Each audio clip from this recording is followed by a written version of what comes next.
LIN, and producer also. His earlier films include the Sundance hit Better Luck Tomorrow, 5 of the enormously successful Fast and Furious movies, Star Trek Beyond. He produced a number of shows for television as well. What drew you to this story? When did you learn about it, and what intrigued you to want to make the movie? It was, I'm sorry, can you guys hear me? Sorry. No.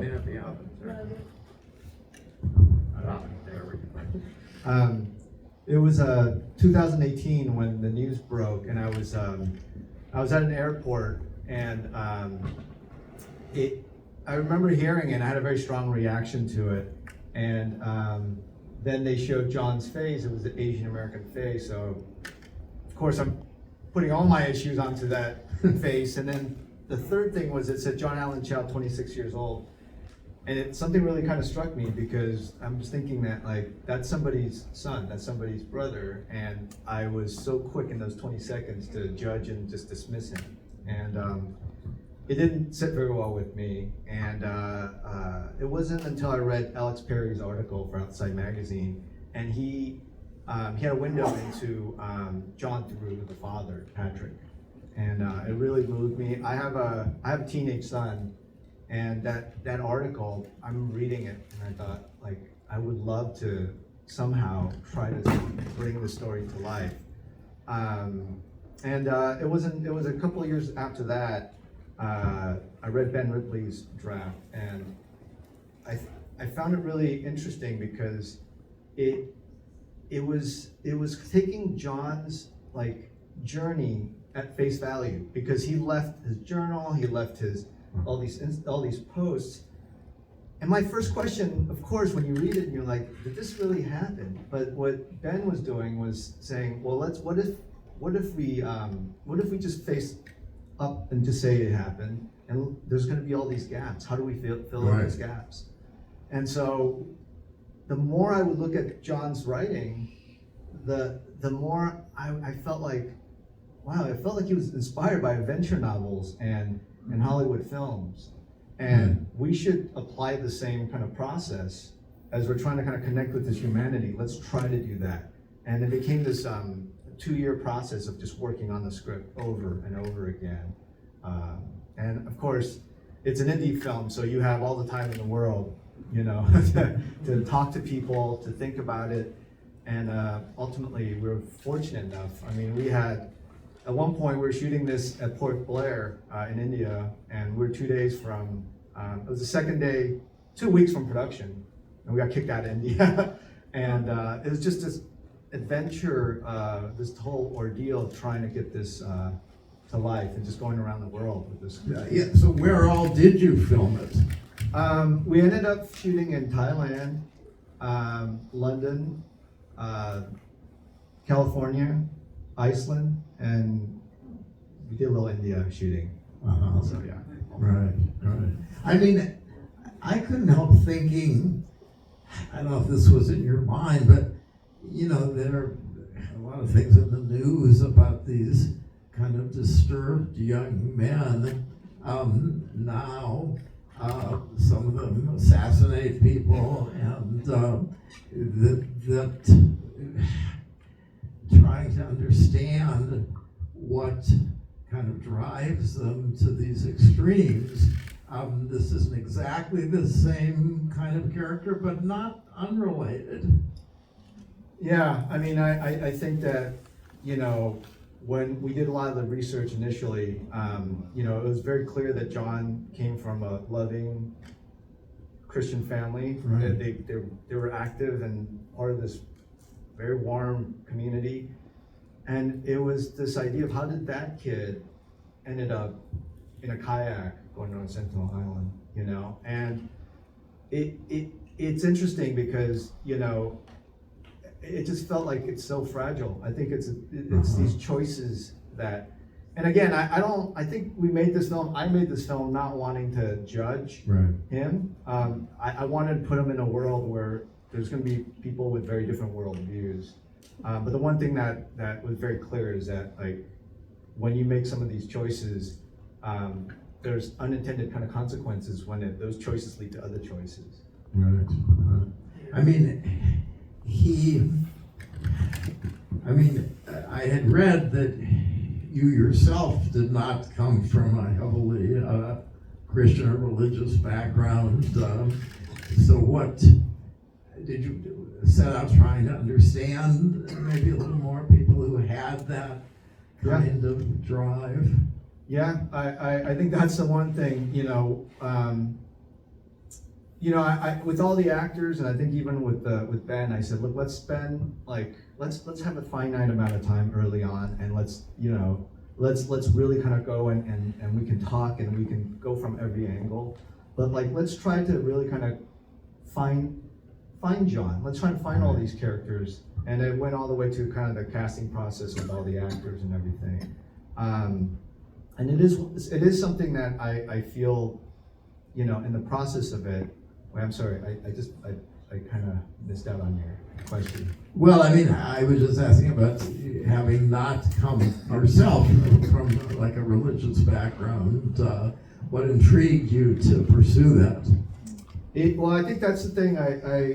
When I made Better Luck Tomorrow, everyone assumed that, oh, that must be your life. And I was like, no, I grew up working class. I was actually older than those kids. I was exploring, and so I feel like as a filmmaker, it's my, it's kind of my job to kind of always try to kind of explore the humanity. And yeah, I did, I grew up in Orange County in the 1980s, so it was a very Christian setting, So you had some connection. Yeah, with that. I was in the Boy Scouts, and we would meet at church, and sports, the coaches were very Christian and things like that. But I also, for this project, of course, I've talked to a lot of people, and the one thing that was really interesting, reading the article, was about Patrick and his relationship with Christianity, because he's an immigrant, he's living kind of the American dream, and to him, being Christian is about assimilation.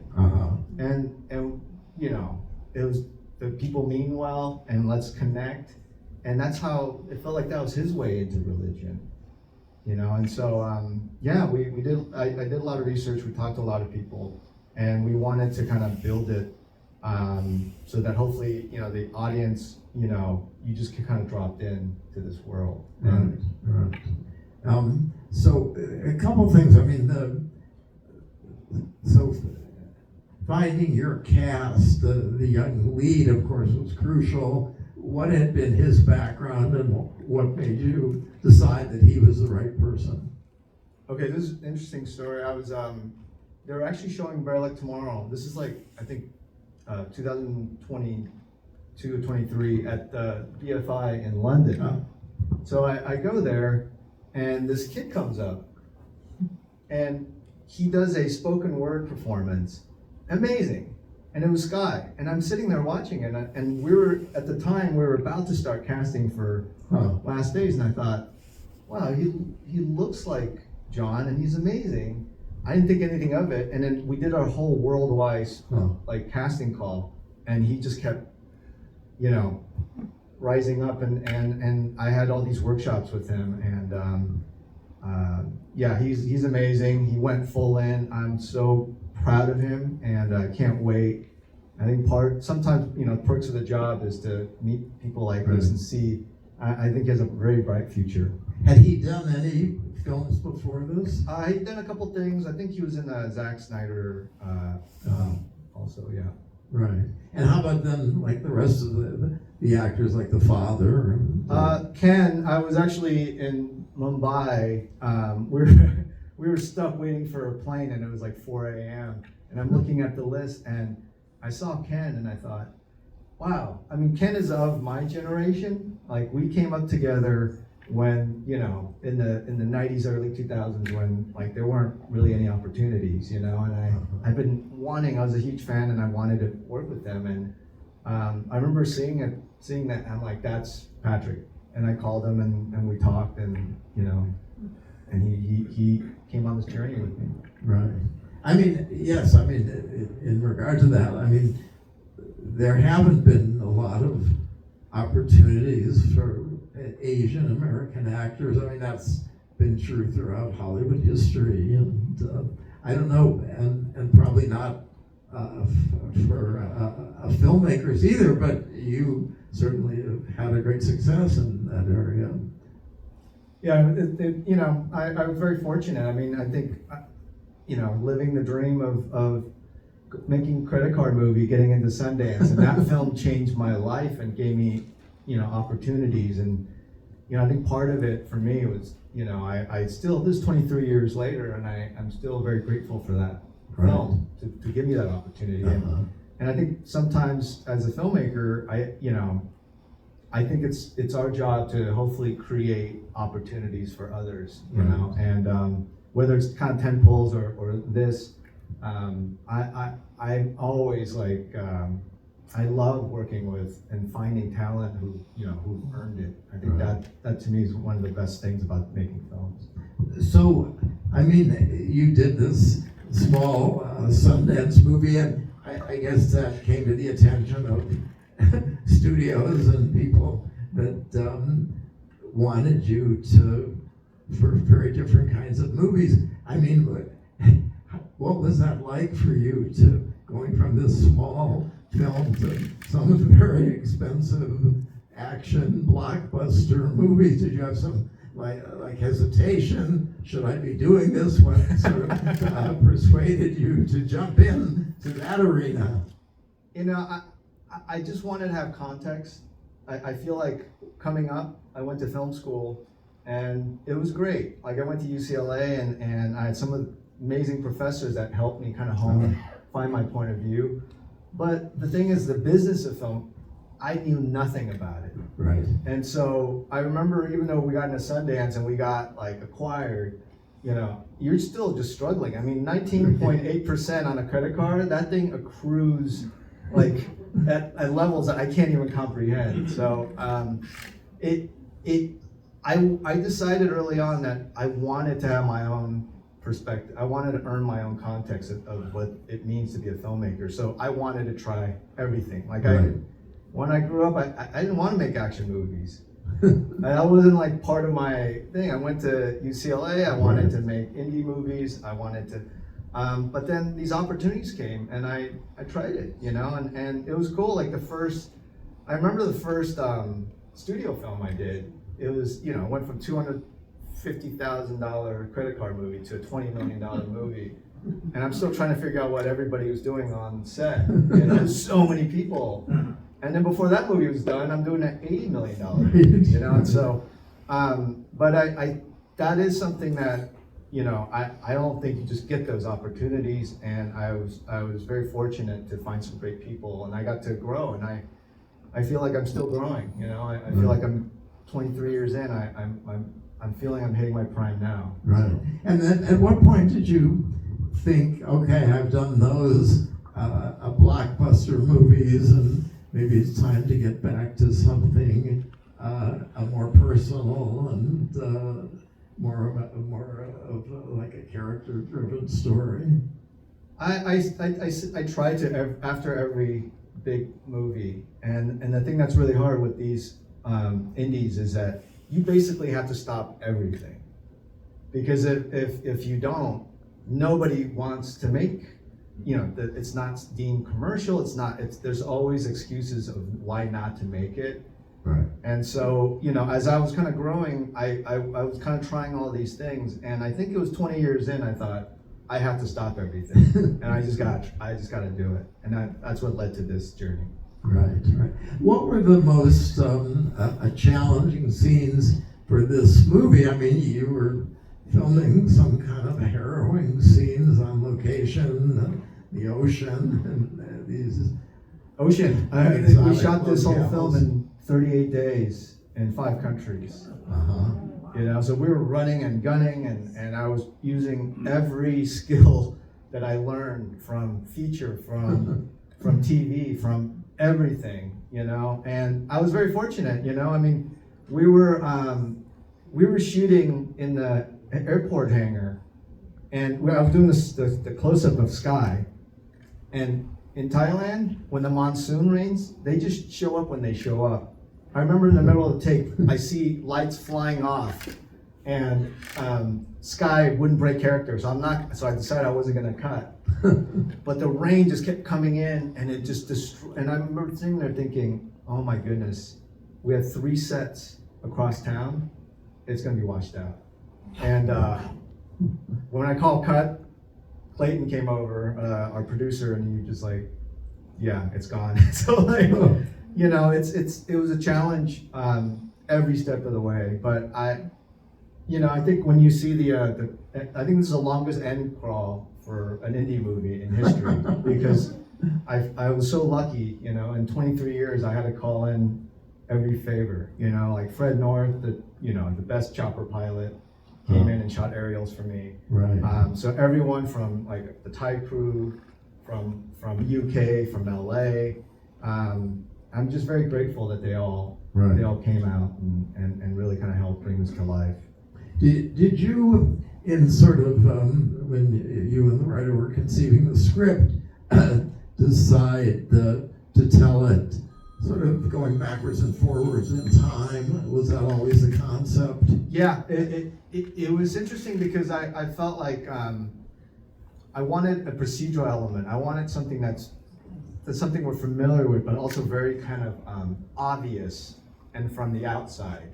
And that's what Mira, I think for me, Mira's worldview is probably closest to my worldview. So she was the first character, and when I worked with Radhika on it, you know, it was her exploration into who John is, or was, you know, and so that was the first character that I kind of honed in on, because that was the first character. That was the character. John was the last for me. I went from Mira to Patrick, and then it was just kind of working these characters, getting to like talking to the actors. And it's interesting because like I would say 90% of the stuff we talk about weren't even about what's on screen. It was all about who the character is and what their life is, what their origin story is. And I love that process, and we had the time to be able to do that. Right. I mean, it for sort of more of like an independent film, it still has a scale to it, which I enjoyed, and so some of your background in the big budget action movies, you were able to put that to a different use here, I would think. Definitely. I would say the irony is that, when I wanted to do indie film, if you asked me, I would say, I want to do something edgy and but the more I worked on it, I feel like as a filmmaker, I make a commitment to the film, and ultimately, it was very early on, I thought the best version of this film has to feel like a big film. So that was a commitment to try to kind of see if we can do that on a very limited budget. Right. And so after having done a big studio action movies that opened in thousands of theaters, what's the plan for bringing this out to people and getting people to be aware of it and go to see it? I mean, it's just on a Monday night, thank you guys for even, for coming out and sharing, watching this film. I think that's the indie spirit, We were lucky to go to Sundance. The Q&A was phenomenal. It was just people from very different backgrounds, and they have very different reactions to the film, and I could see them kind of talking to each other. And I think that was the intention for this film, is to hopefully open a dialogue. I think we're very lucky to have distribution, and you earn every step of the way. Nothing's ever given to you, and you have to go and earn it. So, we're very lucky. Vertical's releasing this, and they got the film. I enjoy working with them. And we're also putting this out, I think, different than other indie movies. It's going to be more in multiplexes. So I'm very grateful for all the exhibitors, for having faith in this film to put it in their theater. So. It's a very different world, I think, in film, and especially independent filmmaking. But I think we just want to be able to hopefully earn and to have someone give us 2 hours of their life and watch the film. Yeah. Well, I think people here are very much helped by it, so thank you very much for joining us. And have you thought about upcoming projects that you would like to do? Yeah. I've been, I've been working on a few things, and I'll probably be shooting first quarter next year. I'm trying to. This is kind of the month. I'm gonna decide which one. It's a good place right now for me. I just finished a script on Friday, turned it into the studio. I feel really good, and so yeah. But I'll probably it'll be something very different than I'm used to, for sure. Yeah. All right. So, well, anyway, thank you for Thank you for having me. attending and for sharing some of the background of the movie. I'm sure you'll hang around a bit if people want to chat with you. Sure. Absolutely. Thank you so much. Thank you.